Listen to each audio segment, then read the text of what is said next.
de hidrogel na água. Põe direitinho, filho, assim, ó, assim pra cima. Olha, pra elas...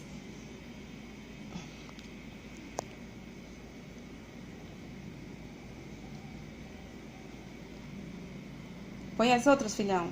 A gente vai colocar pouquinho, porque a gente não sabe a adaptação de cada flor ainda, ok? Olha essa que fofa. Olha que fofa. São duas. Eita, essa daqui, ó, flutuou. Olha. Vamos lá, né? Dois. Olha só que botões lindos essas flores. Flores de hidrogel.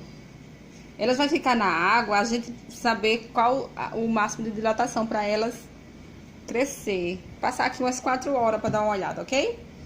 Minhas flores de hidrogel, meninas, olha.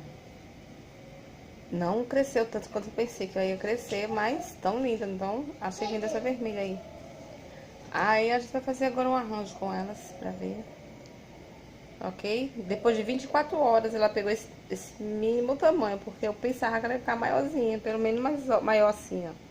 Elas ficaram muito pequenininhas. Mas tão lindas, então não... Olha lá.